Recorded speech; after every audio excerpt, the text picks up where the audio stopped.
J'ai grillé tous les stops, trop de questions dans ma tête. J'aimerais me poser dans des bras qui m'enveloppent. Je passe toujours à côté, je les cherche en cachette.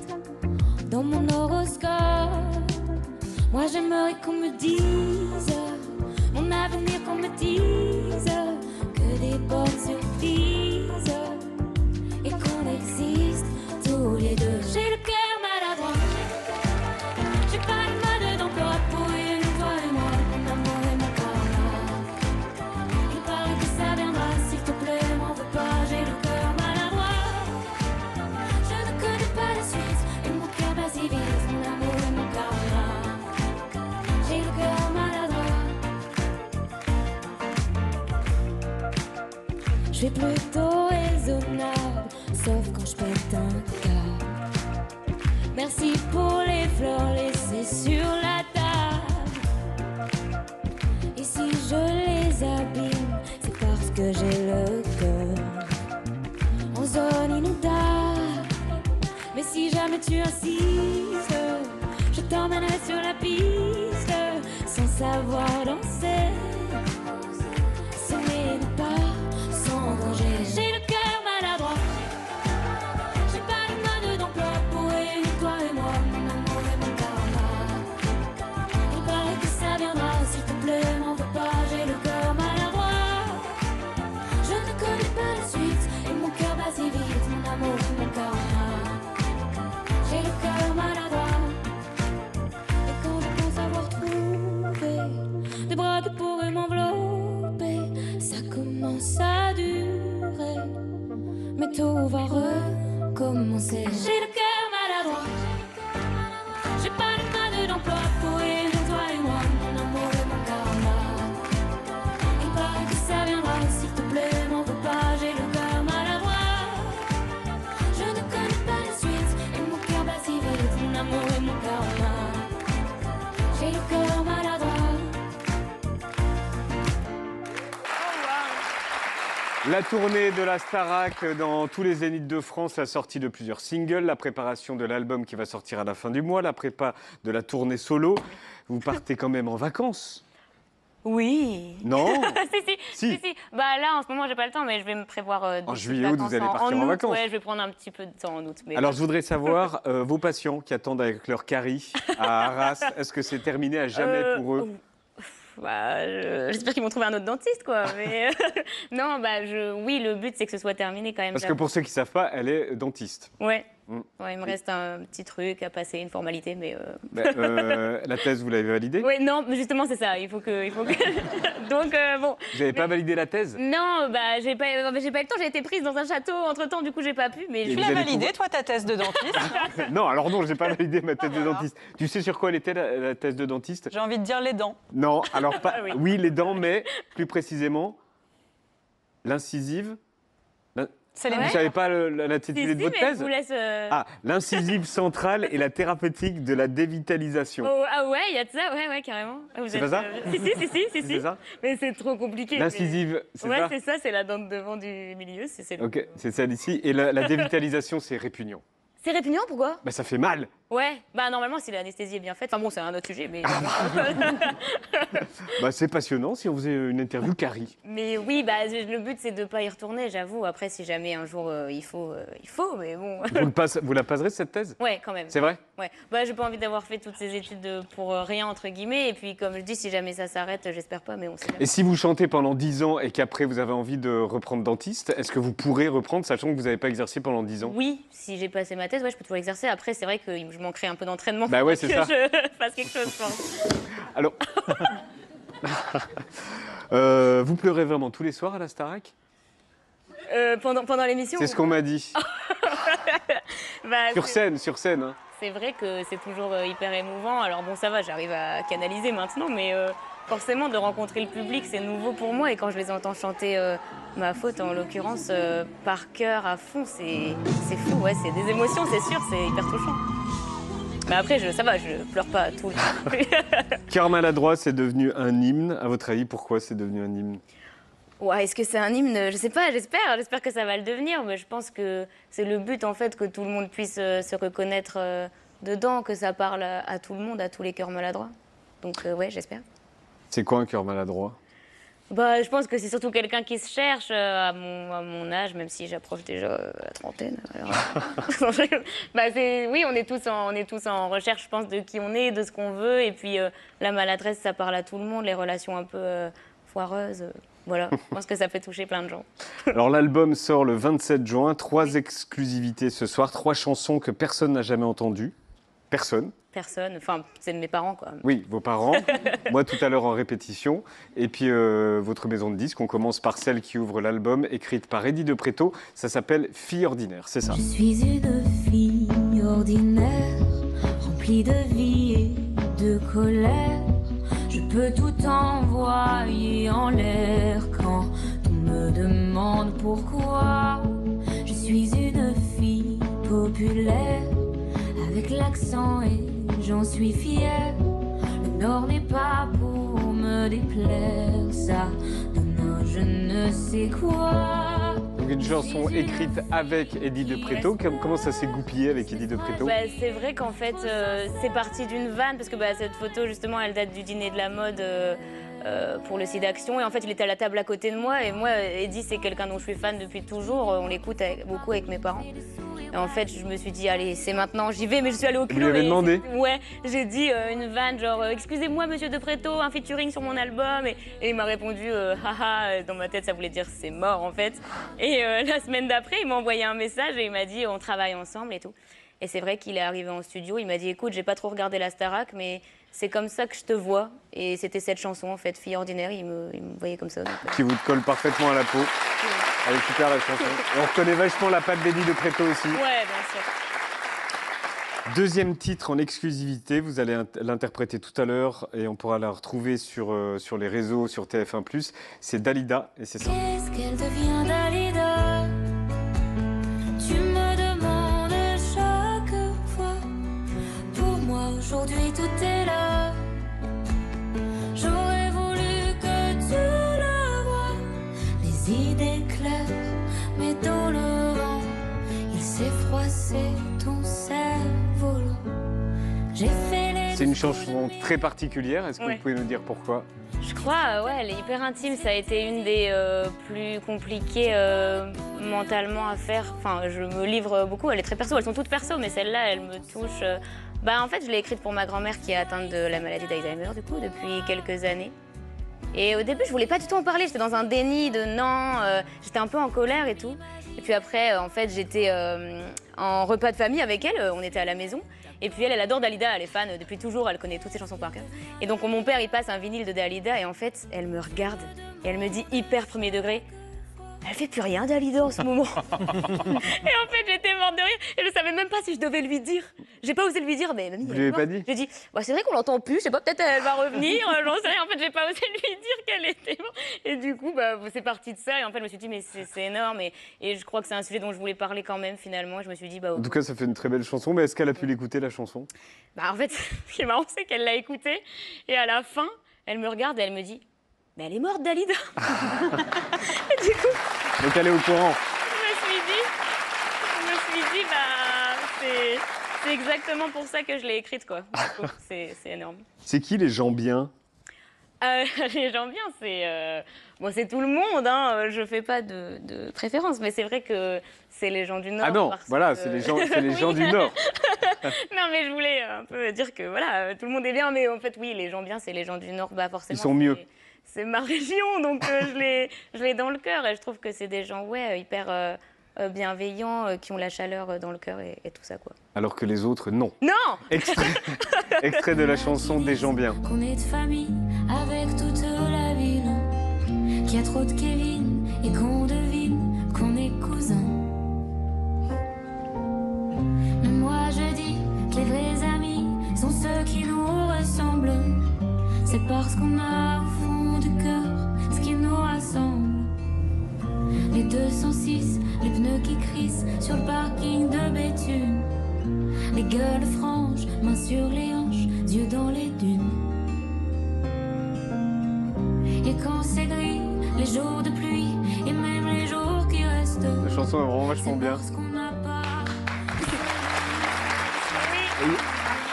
Il y a un rapport. Bon. Allez-y.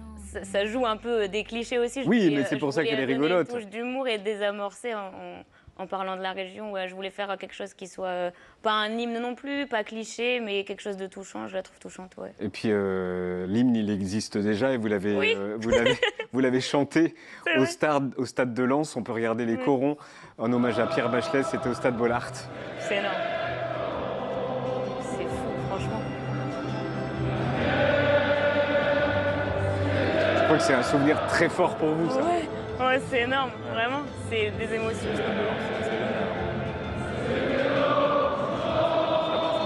Quoi? J'ai déjà vu des matchs là-bas. Ah oui, c'est vrai. Quand il le chante à chaque fois, c'est ça? Ouais, en fait, elle est chantée à la mi-temps, normalement, cette chanson. Et bon, il n'y a jamais eu besoin de personne pour la faire, d'ailleurs, parce que vraiment, 40 000 personnes qui la chantent à fond, c'est déjà... Et vous les laissez super chanter en intense. plus, hein? Ouais. Bon, en fait, je voulais que ce soit un partage, et puis, moi, c'était un de mes rêves de la chanter, mais en fait, quand tout le monde la chante en chœur, c'est vraiment énorme, ça donne un peu envie de pleurer.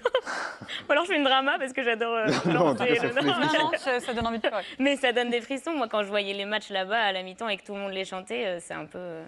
Et pour ceux qui ne connaissent pas l'original, c'est ça? Au nord, c'était les corons. La terre, c'était le charbon. Le ciel, c'était l'horizon. Les hommes, des mineurs de fond. Sur l'album, il y aura aussi une chanson sur les haters. Ouais. Il y aura une chanson sur les haters. Et quand on fait la Starac, est-ce que c'est inévitable? La tonne de merde qu'on peut recevoir par les haters? Oui, bah après sur les haters en général, pas que les miens, mais c'était aussi le harcèlement, le regard général. des autres, ouais, dont je voulais parler, le fait que des fois on peut être jugé sans vraiment que les personnes nous connaissent, c'est inévitable, ouais, je pense. Mais est-ce qu'à la Starac, on vous aide à les gérer justement les haters? Bah nous, on ne sait pas, à l'intérieur, on n'a pas de portable. Mais après, à la sortie? Bah oui, bien sûr, on nous dit que ça fait partie du jeu et je crois que c'est vrai. En fait, à partir du moment où on est exposé, en plus dans un format comme la Starac, où on nous voit vraiment H24, du matin au réveil, bah déjà on peut pas plaire à tout le monde. Et puis je crois qu'il y a aussi des gens peut-être qui croient nous connaître, qui nous connaissent pas, qui se font des idées. Mais c'est pas grave. En fait, honnêtement, au début, ça m'atteignait un peu et maintenant, il y a tellement d'amour, je préfère me concentrer dessus et je regarde plus la haine. C'est quoi la tournée solo sans les copains de la Starac? Ça va ressembler à quoi? Bah oui, on est en train Ça de... commence le 17 septembre, évidemment, à Lille. Décembre. Bien sûr, on va ouvrir la billetterie le 13 juin, là, la semaine qui arrive. Et puis, on va commencer dans le Nord. Bah, symboliquement, je trouvais ça cool de commencer chez moi. Et puis, un Olympia le 17-19 janvier. Et ça va ressembler à quoi? Bah, pour l'instant, on est en train de travailler dessus. C'est vrai que ça va faire bizarre déjà de plus être avec les copains de la Starac parce qu'on a quand même formé une belle troupe. Puis être ensemble sur scène, c'est différent. On est peut-être moins stressé que quand on est seul aussi. Mais j'ai hâte de faire mon propre spectacle aussi. Ça va être trop cool. Marine va répondre du tac au tac. Ok. Est-ce que vous êtes prête? Oui. Est-ce que vous pouvez vous décrire en 2 mots 2 mots? ou 2 phrases? Oh, waouh, c'est dur. Bah, je m'appelle Marine, bon, non, tout le monde le sait ça. Bah, je dirais que j'ai la chance de vivre de mon rêve, de la musique. Quel était votre rêve d'enfant? Bah, celui que je vis en ce moment, du coup. Si vous étiez présidente de la République, vous feriez quoi en premier? Waouh, je crois que j'aimerais pas être présidente de la République. Très bien. C'est une bonne réponse aussi. Hein. Non, je pense que, waouh, il y a tellement de choses à faire. Enfin, non, c'est pas pour... mais bah, j'aimerais bien, je crois, peut-être... améliorer la prise en charge de la santé mentale. Je veux dire, justement, comme on parle de l'album, je parle du harcèlement, tout ça, ce serait peut-être bien de l'intégrer plus dans l'éducation et dans le suivi, je pense, ce serait bien, ouais. Comment vous auriez aimé vous appeler? Je sais que mon père, il voulait m'appeler Daphné, mais ma mère, elle n'a pas voulu. Elle a dit non, plutôt Marie ou Marine, et finalement, c'est resté Marine. Mais... Daphné? Daphné, c'est stylé, ouais. Qui vous a vraiment impressionné? Ouais, il y a plein de gens qui m'impressionnent tous les jours. Plutôt dans la musique ou plutôt Ouais. dans la vie de tous les jours? Bah, beaucoup de gens, mais récemment, c'est vrai que j'ai été impressionnée par Julien Doré sur sa tournée. Je suis allée le voir en concert, c'était trop cool. Quelle est votre insulte préférée? Ouais, j'en ai plein aussi que j'aime, mais celle qui me fait rire, c'est tocard. Ah, elle est gentille. Ouais, Elle est un peu old fashion. c'est vrai? Ouais. Ok. Ouais, mais espèce de tocard, ça sonne bien. Ok, c'est bien. Et la chanson que Marine choisit au karaoké, c'est ça? Et je pense que c'est pas la seule. Et vu comment Yann Marguet remue la tête, C'est énorme, bah ouais, c'est un classique quand même, quoi. C'est vrai.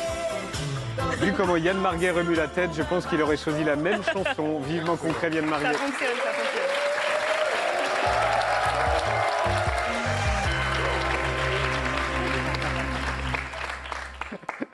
Le 3e sommet de l'ONU sur les océans s'ouvrira lundi à Nice, Yann. Et oui, Yann, rendre durable un truc qui avait duré sans problème 4 milliards d'années sans nous, c'est l'objectif de cette conférence. On y croit, même si on sait que les sommets de l'ONU, c'est un peu le contraire d'un tournage porno. Tout le monde arrive gonflé à bloc, mais dès qu'on dit action, tout le monde débande. Et c'est donc Nice qui a été choisi pour recevoir ce symposium de la Mimole. Nice qui poursuit ainsi son engagement à être une ville zéro plastique et à ne plus en tolérer d'ici 2028 que dans le visage de ses habitantes. Alors, on ne sait pas s'ils y diront grand-chose, mais en tout cas, il y en a à dire sur l'état désastreux des océans. Si Luc Besson devait tourner aujourd'hui Le Grand Bleu, ça s'appellerait Le Grand Brun. Donc il y a urgence. Il y a le problème du plastique, bien sûr, mais aussi celui de l'acidité de l'eau. Les deux réunis, ça fait quand même qu'un jour, on va finir par pêcher ça. Il y a aussi le carnage des chalutiers usines qui ratissent les fonds marins avec des filets géants pour choper tout ce qui bouge. Voici d'ailleurs une image du plus célèbre d'entre eux. Côté France, l'objectif du sommet est clair. Il faut pousser les États à réguler la haute mer, ces territoires marins qui n'appartiennent à personne et qui suivent donc cette logique. Comme c'est à personne, c'est un peu à moi, mais comme c'est pas complètement à moi, je peux y faire excessivement de la merde. Et c'est d'ailleurs en haute mer et en contradiction totale avec le droit international que Donald Trump a autorisé le mois dernier la pratique du deep sea mining. Et le deep sea mining, qui, contrairement à ce qu'on pourrait croire, ne consiste pas à se mettre une mine avec deep sea, des Teletubbies, mais bien à racler les profondeurs jamais explorées de l'océan pour y trouver des métaux rares avec ça. Je veux dire, on est vraiment les méchants d'Avatar, c'est pas possible. Et puis racler les profondeurs, c'est quoi? On dirait des toxicos qui retournent les coussins du canapé pour trouver des restes d'héroïne. Tout ça pour des smartphones. Tous les scientifiques sont consternés, même la Chine dénonce une violation du droit international. C'est vous dire si c'est une violation du droit international, mais ça n'a pas empêché les entreprises bien intentionnées de se positionner sur le marché, comme TMC par exemple. Ouais. TMC USA, qui est une chaîne de télé américaine sur laquelle on peut voir des émissions comme Quotidian. Mais non, TMC comme The Metals Company, évidemment, qui produit aussi des émissions, mais uniquement de gaz à effet de serre. Et alors, fait assez rare pour être souligné, la Suisse, mon pays, a un rôle à jouer dans cette histoire. La Suisse, ses montagnes, son chocolat, ses multinationales uniques, fabricantes au monde de bateaux assez dégueulasses pour détruire l'écosystème marin à jamais. La Suisse qui a signé un moratoire contre le deep sea mining, mais qui n'a toujours pas interdit l'exportation de ces saloperies, alors que ça pourrait tout changer. C'est pourquoi j'aimerais m'adresser directement à la personne qui représentera mon pays à Nice la semaine prochaine, en lui donnant un ordre qui me semble fort à propos. Pour une fois, mouille-toi, trou du cul.